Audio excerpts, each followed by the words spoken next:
Ladies and gentlemen, this is huge. This will be the basis for the indictment pretty much already written against Hillary Clinton and others, especially Madam Secretary. This is the Durham Annex. Hit subscribe to this channel right now, ladies and gentlemen. To my super chat, thank you. Go to H.A. Goodman, H.A. Goodman's other channel after this, and you will be able to see the Durham Annex in greater detail on H.A. Goodman's other channel.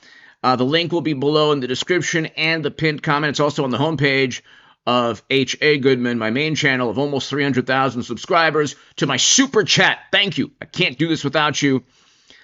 Newly declassified appendix to Durham report sheds additional light on Clinton campaign plan to falsely tie Trump to Russia and FBI's failure to investigate. This was a criminal act.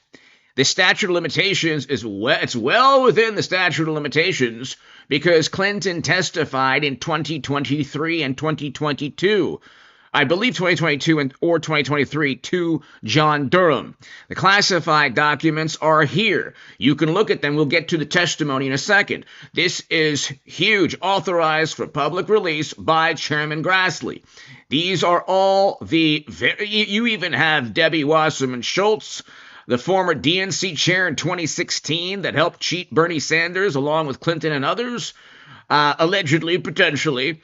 You have a whole bunch of people here from the Democratic Party. This is all evidence showing that there was a concerted effort. This is all declassified documents by John Radcliffe and Tulsi Gabbard. I believe it was Radcliffe or Kash Patel. I don't exactly know who I think it's probably all of them declassified. But you have Brennan, John O'Brennan, right here in late July 2016. Intelligence agencies obtained insight that Hillary Clinton had approved a campaign plan to stir up a scandal against U.S. presidential candidate Donald Trump by trying to tie him to Putin. We already knew this. DNI declassified certain information. This was declassified. It pointed to Brennan and Comey and others. Hillary Clinton starting everything. This is page 19. But you can go down all 20-some odd pages. This is huge, and it's the basis for the indictments of Hillary Clinton and others. What's taking place, ladies and gentlemen, is that there is no statute of limitations for conspiracy statutes. But you don't need the statute of limitations here. Real quickly, because we're talking about 2022, 2023. Really quickly, this is Chuck Grassley on the apparatus that protected Hillary Clinton. Check this out. Now, you've also shuttered a certain task force that was a stain on this country, the Foreign Influence Task Force. Democrats have cried about closing this misleadingly named unit. The task force was involved in undermining my and Senator Johnson's Biden family investigation. Instead of rooting out foreign influence, the task force became a political weapon. And speaking of political weapons, I'm now going to address examples of political weaponization in the previous administration. Most recently, I and Senator Johnson made public information relating to Arctic force, expansive targeting of Republicans, and on Monday, just yesterday, because of our investigative work, the FBI disclosed that the Biden administration used Arctic frost to target Republican senators, including several senators on this very committee. This is an outrage, an unconstitutional breach. And it's also a potential indictment or criminal activity linked to Jack Smith and everyone who set up and framed Trump with that special counsel. And ought to be immediately addressed by you and Director Patel.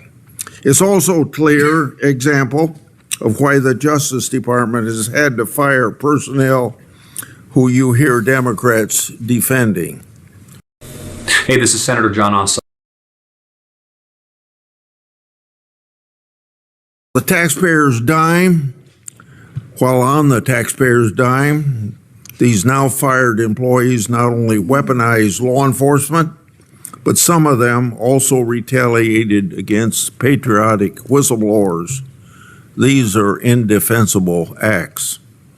Now I've obtained additional weaponization records thanks to brave whistleblowers that predate Arctic Frost. I've obtained documents created by then Supervisory Special Agent Tebow, dated March 2, 2017. The title of this document is quote unquote Trump, and it appears to relate to matters different than Crossfire Hurricane. This document discusses a rumor at FBI headquarters that the FBI's Washington field office was leaning towards opening a case on the Trump campaign. Tebow noted they weren't close to opening an investigation, but did say this, quote, "What are we doing? Aggressively seeking out open source information, human intelligence info that could predicate a case," end of quote. You see, less than 2 months into the Trump's first presidency, the partisan Comey FBI was very hard at work trying to manufacture another case against Trump. Tebow and the FBI eventually got their wish in April 2022 with the opening of Arctic Frost. This was a political fishing expedition to get Trump at all costs, just like Crossfire Hurricane. And of course, it's a disgrace to the taxpayers. By the way, every time I do these segments, somebody gets indicted either the next day or the next week or within the month. So I've been pretty spot on every single time I said this person is essentially indicted. Whistleblowers have provided me with another document. This document is a 2017 case, updated, also drafted by then Supervisory Special Agent Tebow. This is a case update for CR 15, the now disbanded and discredited Public Corruption Squad at FBI's Washington field office, which says, quote, McAuliffe case. Steve Sullivan, Chief Financial Officer of Teneo, was interviewed in New York City. Info provided seemed to confirm Teneo was used as a pass-through for Doug Band to pay former President of the United States, end of quote. Doug Band was Deputy Assistant to then President Clinton and continued to work for him in post-presidency. Therefore, it's pretty clear that the reference to the President of the United States is Bill Clinton. The document further notes additional interviews the FBI planned to conduct as part of the case. This information confirms there was an FBI case on McAuliffe, and it indicates the Clintons and their associates were relevant to it. They've essentially already written the indictment for Hillary Clinton. It's essentially already written. CIA Chief Brennan Comey and Hillary Clinton. We have Comey and Letitia James indicted. John Bolton will be indicted next week. And CIA Director suggests Hillary Clinton could face criminal prosecution. That's all going to happen, ladies and gentlemen. It's all going to take place. It's essentially already written within the classified documents. This is basically an indictment. This will be the indictment in court, along with other things of Clinton and others. Okay, so hit subscribe to this channel if you want to be ahead of everything going on.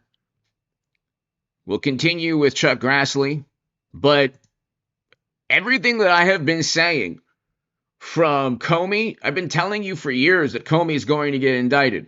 I've been telling you for months that Letitia James will. Well, that's pretty obvious. The criminal referral was there from a government agency regarding mortgage fraud. But anyway, let's continue. We have John Bolton next week. This is like every week or month you will get a major indictment. They had 30 plus indictments with the Mueller probe. You could probably expect 30 plus with Trump and everyone who actually committed crimes. See, they never committed, the people indicted in the Mueller probe were never indicted on collusion or interference or working with Russia. Never, not one. Mueller couldn't even find a campaign finance violation. The DNC and the Clinton campaign paid campaign finance violations for the Steele dossier. There was zero collusion, yet people were indicted for allegedly lying to FBI agents. These were process crimes. These were public relations crimes. There's no public relations here. People either engaged in potential mortgage fraud, which is Schiff and Letitia James, possibly, almost certainly, and because she was indicted already, but you'll have Schiff indicted for mortgage fraud or the Durham probe annex. So the Durham probe annex was Durham ended his probe in 2023. Okay, the statute of limitations for most of the crimes is 5 years. It's 2025. That's within the statute of limitations. The Durham probe was an investigation on Crossfire Hurricane and the origins of the Mueller probe and them setting up and framing Trump. What Durham should get the Presidential Medal of Freedom. What he was able to do is acquire enough evidence so you can, the public record evidence from the Durham probe, once it's and then the declassified evidence is already being used almost certainly for the indictments of a lot of people, including Clinton. So hit subscribe if you're new to this channel, because it's going to be a very, very interesting journey. Did the FBI throw its resources behind this matter just like it did against Trump and his associates? A legitimate question. Or did they sweep it under the rug? A legitimate question. So, General Bondi, I'd like to have you provide me with all the records relating to these matters for further verification. Lastly, whistleblowers have provided me additional records related to the Biden FBI. By the way, all of the whistleblowers are coming out because they don't want to get indicted also, almost certainly. It's not just that they're patriots, which they are, most of them, almost certainly. You have a lot of people who are going to be, hey, you know what? I worked with these people who committed crimes. I worked with agents, or they'll say that they worked with agents who committed crimes, and they want to be protected. They don't want to be ensnared, or they don't want to be part of criminal statutes pertaining to conspiracy. So that's what's going to happen. If you worked with John Brennan or Comey or McCabe or Clapper, and you helped set up and frame Trump, you committed a crime, okay? None of it was true. None. Anyone, any pundit, any channel, any journalist telling you that there was evidence of collusion is a complete and utter, almost certainly, potentially a complete and utter imbecile, or a propagandist, or never read the Mueller probe. The Mueller probe literally states there was no evidence of collusion, campaign finance, any type of criminal activity between Trump and Russia. None. What they do is they find the weakest link possible to like Manafort and then Russia. And then what they'll do is they'll try to say, well, isn't that suspicious? But there was no evidence of anything because Trump didn't need Russia to defeat Clinton. Comey wrote the Comey letter, that alone. And then they cheated Bernie Sanders. They had top secret intel on servers. The Democratic Party from the past 10 years has been a complete and utter catastrophe of biblical proportions. So Trump didn't need Russia. Furthermore, the DNC emails show that Clinton wanted Trump, literally wanted Trump. And they got what they wanted. Then they blamed Russia. Okay, so it's unbelievable. Let's continue. Hit subscribe if you're new. Political conduct against Peter Navarro. The first document is a request for physical surveillance on Navarro the day the FBI arrested him. The second document is a timeline of that surveillance. When Navarro, the FBI FBI didn't arrest him at his house.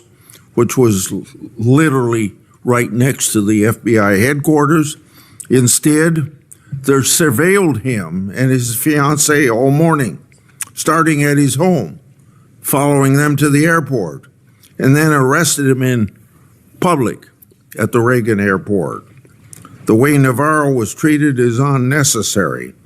General Bondi, I would like you to provide me all records relating to this matter. Attorney General Bondi, this Congress, I've made public one document after another, one whistleblower disclosure after another, one example of weaponization after another. So to our average constituent, this is all history, but it's all pointing out the wrong of government, using the power of government to go after people that are political people you don't like. And that's what the morally superior, highly educated liberal Democrats did, and the never Trump Republicans. But here, really quickly, before we get to John Durham testifying, this is the basis for the indictments, the upcoming indictments, almost certainly, I use these words, just to be responsible, almost certainly of Hillary Clinton. Okay? But essentially, they've already been written right here. This section provides further factual background about possible Clinton campaign plan described in the office report, and goes on to talk about very interesting non-governmental organizations that that I won't talk about right now, but very interesting non-governmental organizations that I won't talk about. But here, January, during confidential discussion with, representative of Democratic National Committee Chairwoman Debbie Wasserman Schultz, characterized the situation in her party in light of growing scandal surrounding Hillary Clinton as follows. Information released to the media in the last few days about FBI investigating possible corruption relating to the Department of State under the leadership of Clinton, preferential treatment of donors of the Clinton campaign, caused a significant negative reaction inside the party. At the same time, the leadership of the Democratic Party had known about information since June of 2015. According to Wasserman Schultz, FBI so far does not have persuasive evidence against Hillary Clinton because of the timely deletion of relevant data from her mail servers. They just destroy evidence. It's unbelievable. Obama had no intention to darken the final part of his presidency and legacy by a scandal surrounding the main contender. To solve the problem, the president put pressure on Comey.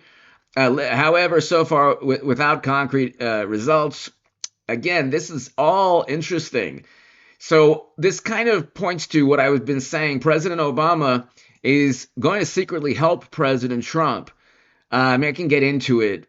It's all very bizarre. Then it goes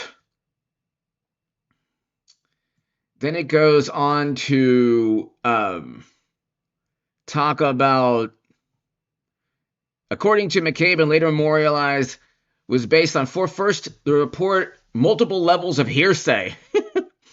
So they began with multiple levels of hearsay. Second, someone involved in passing communication, a think tank may have engaged in exaggeration. So there was hearsay, then there was exaggeration from a think tank. Then the reports may have been unreliable because of translation errors. Then you have, third, the person who drafted the reports may have engaged in editorialization and exaggeration, more exaggeration of the hearsay. So it's all nonsense. They literally made up everything regarding Crossfire, Hurricane, and Trump and Russia. This is from the declassified documents, the Durham probe documents. It's right here. Okay, they engaged in hearsay, they exaggerated the hearsay, and that's why Hollywood is so closely aligned with Democrats. They all live in a fantasy world. They just made up. So at this time, the FBI considered taking a number of covert investigative steps to determine, among other things, whether the Attorney General had in fact communicated the political director of Hillary Clinton's staff. So we know that there was a tarmac meeting between the Attorney General and Clinton. Actually, a very courageous journalist, God bless his soul, broke that story. I believe it's Christopher Sign. I believe that's his name. Very courageous journalist. And he was not met with, from what I understand, appreciation, let's say, from fellow journalists, because there was the cult-like mentality among media. Well, you're helping Trump. The news, if you were to report the actual news, showed how corrupt the Democrats were. Oh, God forbid you would help Trump by showing that he's far better of a candidate than Clinton. But anyway, according to the data from the election Hillary Clinton obtained by Clinton approved a plan of her policy advisor to smear Donald Trump by magnifying the scandal tied to the intrusion of the Russia Special Service. The plan was to smear Trump. There's a Politico article about a plan to smear Obama in 2008 during the 07-08 during the primary. That's how they do things. It's smearing. They love to smear. Oh, don't talk like that. They love to just make things up. As envisioned by Smith, raising the theme of Putin's support for Trump to the level of Olympic scandal would divert the constituents' attention from the investigation of Clinton's comprised electronic correspondence. This is obvious.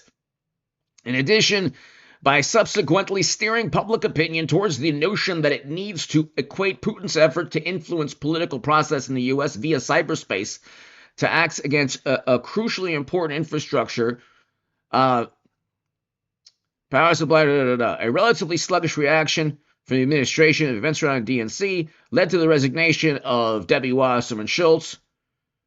Okay, Clinton's supporters in the FBI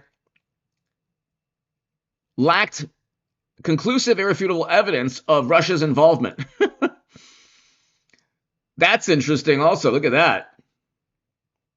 Oh, wow, look at that. Clinton's supporters in the Bureau lacked conclusive, irrefutable evidence of the Russian Federation's involvement in the scandal tied to the theft of DNC correspondence. In the meantime, interesting, during the launch of the investigation, there's been a multitude of circumstantial evidence.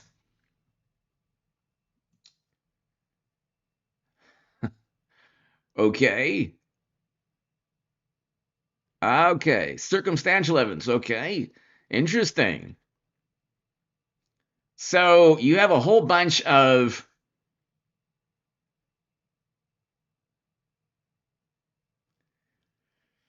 the media analysis on the DNC hacking appears to be solid. It certainly was not solid. The FBI was never looked at, they were never given the DNC's computer servers. So nobody has explained why. You pretty much know the answer. Why weren't they given? Comey is on record as saying that they never got the computer servers. Okay, the email English text, which appears to be another. Okay, this is interesting. HRC approved an idea about Trump and Russia hackers hampering U.S. Okay, this should distract people from her own missing email. Okay. Especially if the affair goes to the Olympic level. It went beyond Olympics. The point is making Russia pay a U.S. domestic issue. Say something like critical infrastructure threat for the election to feel menace, since both POTUS and have acknowledged that the IC would speed up searching for evidence that is regrettably still unavailable. So, then in absence of direct evidence, the company they literally paid to find the evidence will supply the media. And so this was all fabricated to distract. This should distract. Okay? Right there. And so that's really interesting. I mean, you can go and read this on your own. You can get it from the Senate Judiciary. Newly declassified appendix to Durham report sheds additional light. It's really interesting.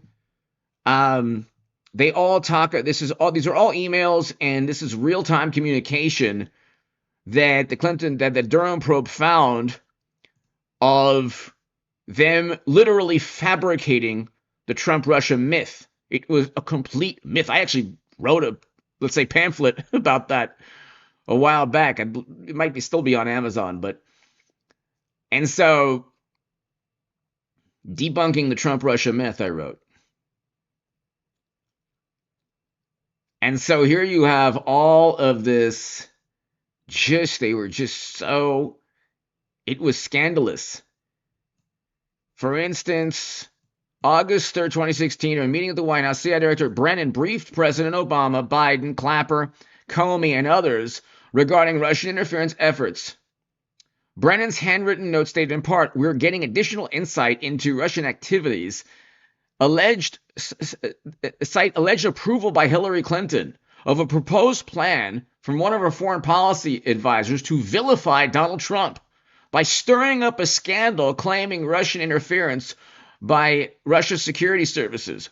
They knew all of this, but we already knew this without. It's like we knew Bernie Sanders was being cheated. He was probably in on the whole thing before the DNC emails.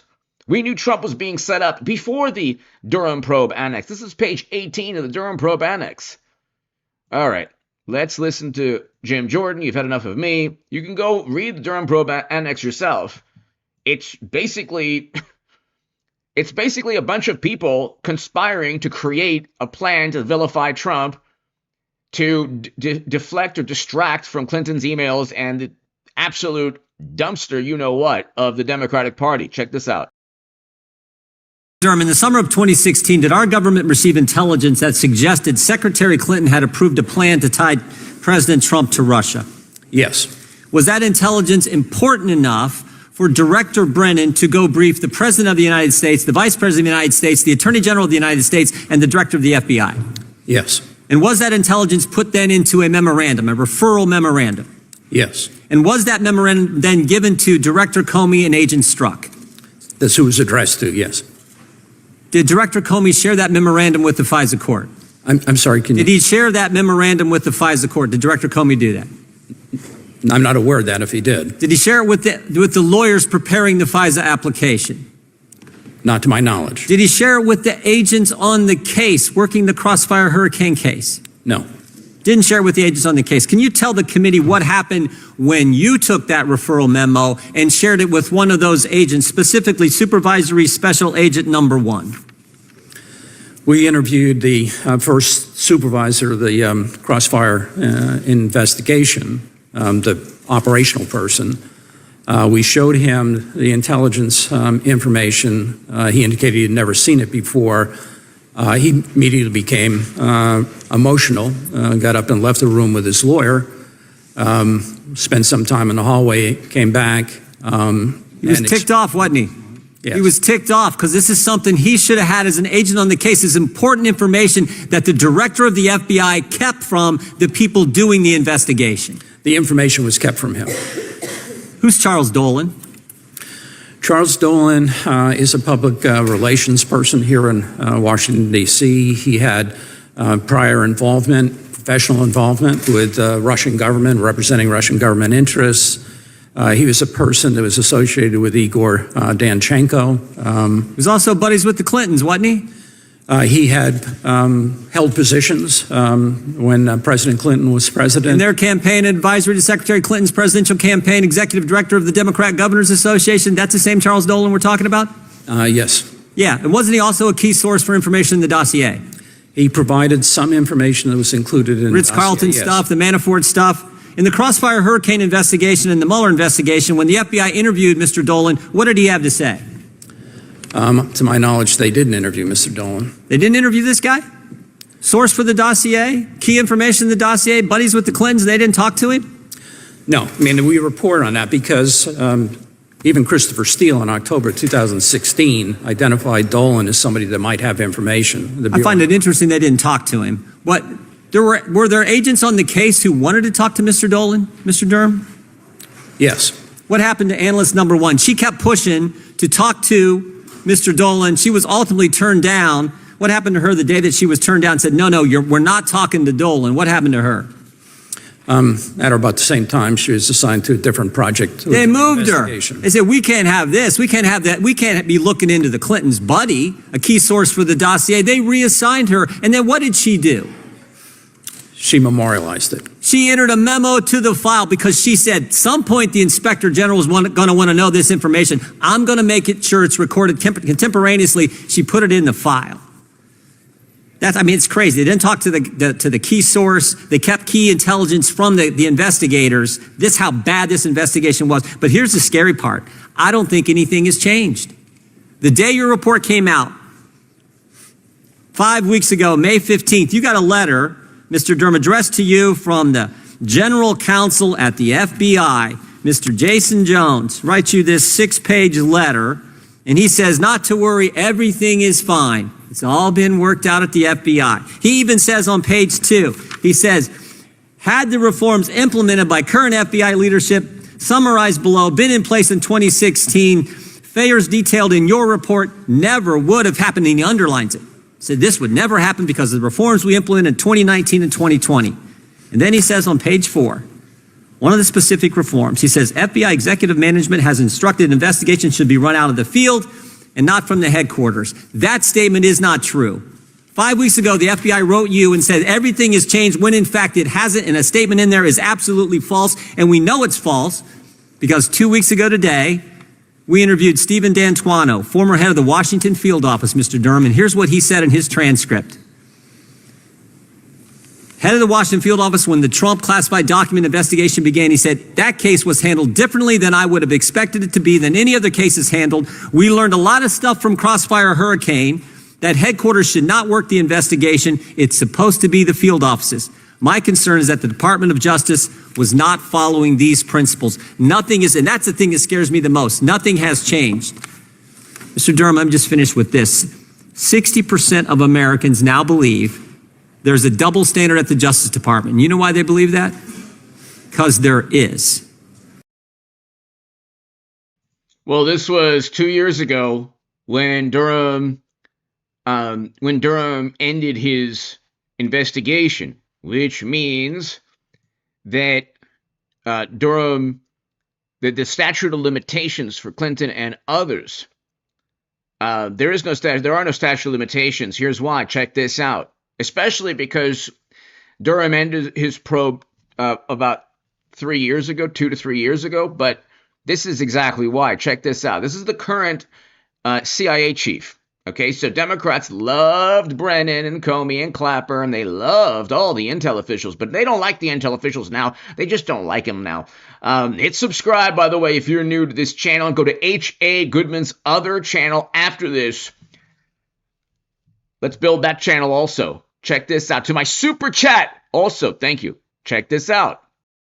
We'll wait for that John Durham report and the annexed classified declassification and release of that in this week or in the upcoming weeks. But real quick before you go, Director, not only did the Russia collusion lie destroy people's lives, rip the country apart, but it also diverted energy and resources away from the real threats. So you have people like Adam Schiff, who is now a senator, completely ignoring the fact that Americans were relying on China for their critical elements that we need. For example, today, we rely on 90% of our prescription drugs for China. They're made in China. And so all of this was 100%. Going on, and they were yelling, Russia, Russia, Russia, and in fact, not even focusing on the actual threats. That, in my view, is a dereliction of duty.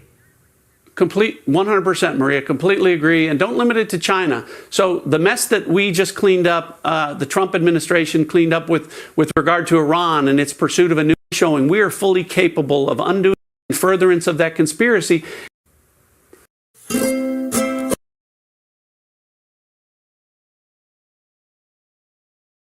Maria, what I would say is this, is there is no doubt in my mind that the people that we just talked about conspired. They conspired.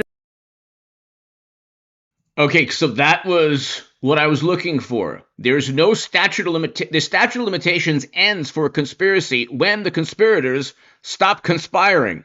So check this out. against President Trump. They conspired against the American people. And so I'll leave it to Pam Bondi and our Department of Justice, Kash Patel and our FBI to investigate the conspiracy to do what and what charges that they're capable of bringing. But again, I don't think statute of limitations are going to impact, because in a conspiracy, Maria, the statute of limitation doesn't start to run until the last act in furtherance of that conspiracy. And Maria, part of why this is so important is the people behind this are still furthering the conspiracy. So listen to that again, ladies and gentlemen. That's why the Clinton indictment is essentially already written. Check this out again. Trump, they conspired against the American people. And so I'll leave it to Pam Bondi and our Department of Justice, Kash Patel and our FBI to investigate the conspiracy to do what and what charges that they're capable of bringing. But again, I don't think statute of limitations are going to impact, because in a conspiracy, Maria, the statute of limitation doesn't start to run until the last act in furtherance of that conspiracy. The statute of limitations doesn't start to run until the last act of the conspiracy. They are still pumping the absurd hoax that only an imbecile would believe, that Russia wanted Trump, when the DNC emails literally show that they wanted Trump. They thought that President Trump, at that time, candidate Trump, was too extreme. They just lie all the time. Then they accuse Trump of lying. And they pretend that they never lie. But all they do is lie. All they do is lie. The lies from the Democratic Party the past 10 years, Trump is a saint. Remember the Washington Post? Trump told 25,000 lies. That's a lie by omission in and of itself. The standard by which they judged Trump, had they judged President Obama or Biden, you would have doubled that amount. They were looking at like semantics, the meaning of words. And there was an analysis done. About a third of what Trump said that was supposedly a lie was actually true. Just overtly true. And they still called it two or three Pinocchios. But anyway, here's like I said, the declassified documents here.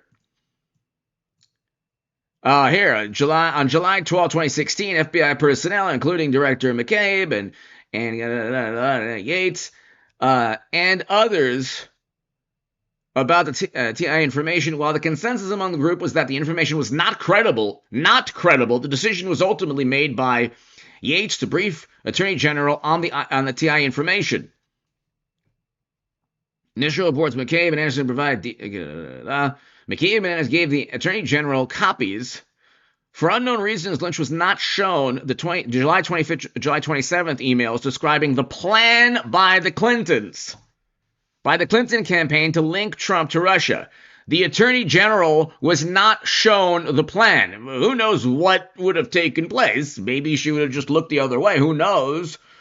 But the Attorney General was not shown the plan by the Clinton campaign to link Trump to Russia. Okay, of course they didn't want the Justice Department to know that this was simply a plan that was fabricated to demonize Trump and distract the American public. Why would they show the Attorney General that? Even she's a Democratic Party Attorney General, or she was an Attorney General nominated by the Democratic Party working under President Obama, went on a tarmac with Bill Clinton, or was on a tarmac speaking right before the FBI interview.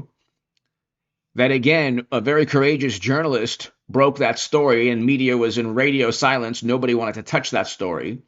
But why wasn't the DOJ given that information, that Clinton had a plan to set up and frame Trump? This is all the declassified documents. That's a question that needs to be answered. Check it out. Yeah. Gentleman's recognized. Thank you, Chairman. Mr. Durham, October 3rd, 2016, the FBI offered Christopher Steele $1 million to provide corroborating evidence of the allegations in his reporting. Is that correct? Yes. Was that paid to him? I'm sorry, was that what? Was that paid to him? That money was never paid out. There was no corroborating information. Mr. Steele relied solely on a single unnamed subsource, correct? He said that he had a primary subsource who had a network of subsources. On October 18, 2016, the FBI submits the application for Pfizer surveillance relying heavily on the Steele dossier. No corroboration, correct? And no corroboration for the substantive claims in that. But they knew Steele was a signed up paid informant. Could have asked for sources, never did, said he was reliable, no record of reliability, correct? Mr. Steele had provided information in other areas, not in this area, in prior occasions. Pfizer's application relied, according to your report, at least in part on the Clinton plan intelligence, correct? I'm sorry, And the Pfizer application relied, according to your report, at least in part on the Clinton plan intelligence, correct? Yes. And they knew Steele had been hired by Fusion GPS, and Fusion had been hired by a law firm on behalf of senior Democrats, and that HC was aware, correct? At various points in time, those things became known to the FBI, yes. And December 2016, the FBI determined that Igor Danchenko, a Russian national, was previously subject to FBI investigation to be Steele's subsource, correct? Yes. They do not talk to Danchenko before the next Pfizer application, correct? Correct. January 12, 2017, the FBI goes back to renew the application for Pfizer surveillance, correct? Yes. Coincidentally, 1 week before Trump is inaugurated, correct? Correct. They then, after 2 trips to Pfizer, finally talked to Danchenko, basically determined it's all crap because they'd been relying on a Democrat operative, Dolan, correct? Well, part of that is true. They clearly had relied on the information in the Steele dossier. There was a portion of one report from Steele that was definitely tied to Mr. Dolan. Then in March of 2017, Jim Comey testified here on Capitol Hill that the FBI, under its counterintel authorities, has investigated Trump for collusion with Russia and people might get indicted, correct? Correct. Is it normal for the FBI director to talk about Pfizer-related investigations publicly? As a general matter? I would say a general matter, I would say no. Right. And again, knowing full well the uncorroborated allegations and knowing full well the genesis of said investigation was tied to Hillary Clinton's campaign, which the FBI director would have known. People in the FBI knew that. Correct. April 2017, they go back to Pfizer. They report they've interviewed principal source and that the source is credible, but they leave out the entire fact that it's only credible and making clear that they relied upon before was total garbage. They continued through the summer of 2017, correct? That's correct. Under federal law and FISA rules, once they know there is an error or some material fact is incorrect in previous applications, you're supposed to correct that, right? That's correct. Was that done here? Yes or no? Not at the time. Was Deputy Director McCabe in charge of this investigation? Deputy Director McCabe had direct involvement in the investigation. Was Deputy Assistant Director Peter Strzok heavily involved with the investigation? And was FBI Director Comey briefed on the investigation? The evidence that we came upon was, yeah, they were definitely, this is driven by the 7th floor. Each FISA application is a verified application, and there's a Woods file with every factual assertion kept in a file, correct? Correct. Is it reasonable to believe that senior FBI leadership, and indeed senior leadership at the DOJ, did not know all these failures to ensure truthful facts were used for each FISA application, an application directly focused on an American presidential campaign? Is it reasonable to believe that the senior FBI leadership, and indeed senior leadership at DOJ, did not know these failures? I would distinguish between what the FBI knew and what the Department of Justice knew. So FBI leadership knew it? The FBI, people in the FBI knew this information. Not everybody knew everything, but they had all of this information. So 2 final questions. In the fall of 2021, our colleague, Mr. Schiff, said in an interview, but at the beginning of the Russia investigation, I said that any allegations should be investigated. We couldn't have known, for example, people were lying to Christopher Steele. They knew that not only did they know Comey and Comey and Brennan and Clapper, James Clapper, I can do all of that. John O'Brien, James Clapper. Not only did they know that Hillary Clinton and the DNC purchased the Steele dossier, okay, and the way they do things is they gave money to McCabe, but through like other people. Okay, so they purchased it, but they had like a law firm, then they had another company, and then that company hired Steele, and so then the wonderful Pulitzer Prize-winning investigative journalists say, well, Hillary Clinton didn't buy it herself. It's like, yeah, but the Clinton campaign and the DNC paid an FEC fine. They broke FEC law. They purchased the Steele dossier to literally fabricate a Cold War Red Scare McCarthy era zeitgeist. They purchased a myth And still, people still believe it. Is it remotely conceivable that the chairman of the House Intelligence Committee and the lead prosecutor of the impeachment of President Trump was uninformed that this investigation was kicked off based on a Clinton campaign Democrat-funded report with a witness, Mr. Steele, claiming facts that were uncorroborated and that ultimately came from a subsource, a Democrat operative, Mr. Dolan? Is that conceivable? And is in fact there evidence out of the House Intelligence Committee that directly contradicts that and that he did know, in fact? I wouldn't know what Mr. Schiff would know, but at the time. Finally, a final question. For the average American watching this, besides being fired, have Jim Comey, Andrew McCabe, or Peter Strzok been held accountable for these glaring violations? Have they been hauled before a grand jury or charged in any way? And if not, why not? So they have not been, well, I'm not going to talk about matters that occurred before the grand jury because I can't. Well, you fast forward and Comey indicted, Letitia James indicted, you have Bolton indicted for a book. That is so hilarious, but that also implicates Clinton and everybody else.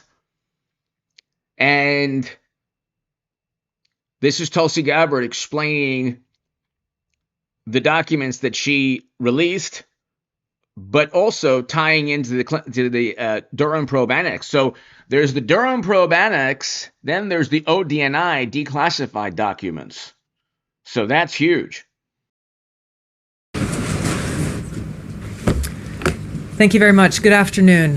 At President Trump's direction and with the support and coordination with the House Intelligence Committee Chairman Rick Crawford, today we've released a declassified oversight majority staff report that was produced in September of 2020. The stunning revelations that we are releasing today should be of concern to every American. This is not about Democrats or Republicans. This has to do with the integrity of our democratic republic and American voters having faith that the votes cast will count. There is irrefutable evidence that detail how President Obama and his national security team directed the creation of an intelligence community assessment that they knew was false. They knew it would promote this contrived narrative that Russia interfered in the 2016 election to help President Trump win, selling it to the American people as though it were true. Why has no one ever told you that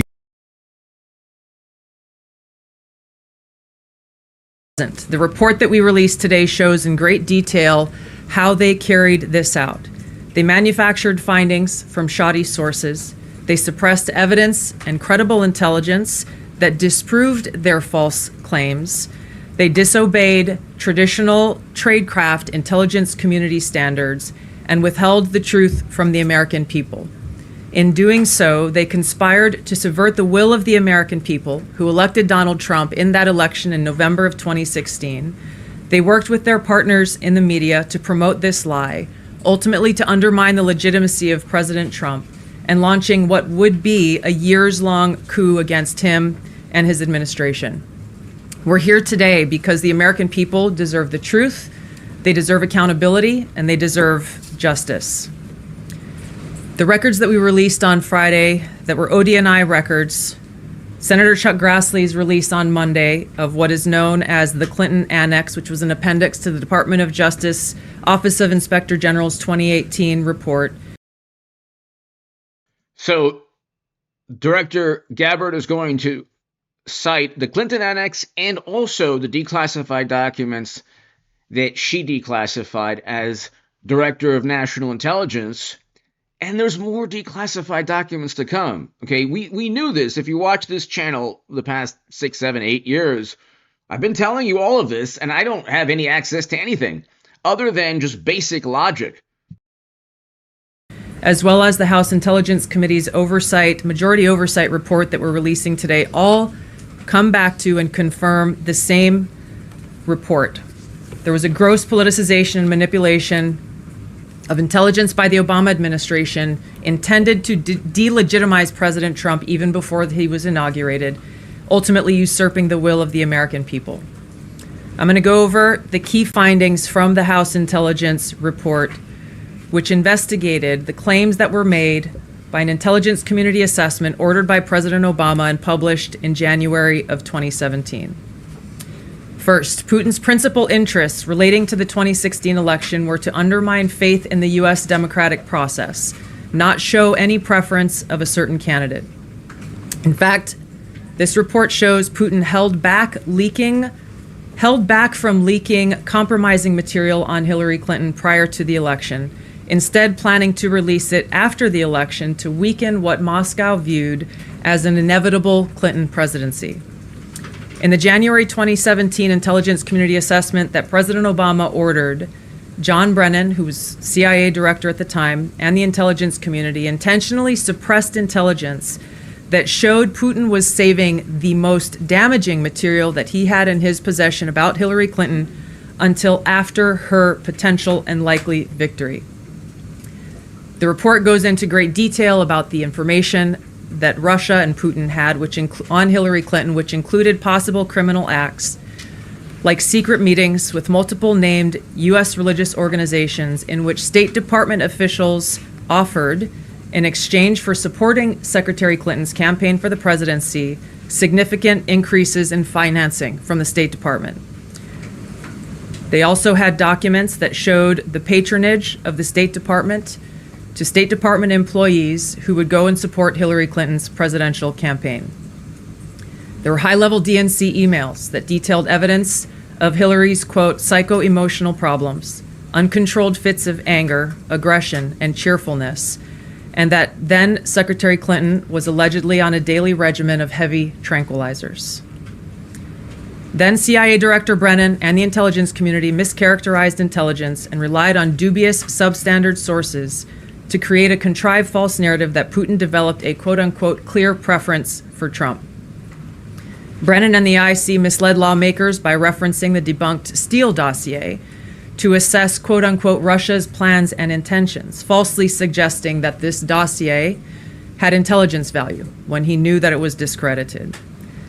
The intelligence community excluded significant intelligence and ignored or selectively quoted reliable intelligence that contradicted the intelligence community assessment's key findings on Putin's alleged support for Trump. Including this intelligence reporting would have exposed the ICA's claim as implausible, if not ridiculous. The intelligence community assessment omitted reliably sourced information, such as how some Russian intelligence officials were quote-unquote planning for candidate Hillary Clinton's victory, while others assessed neither Trump nor Clinton would respect Russia's interests.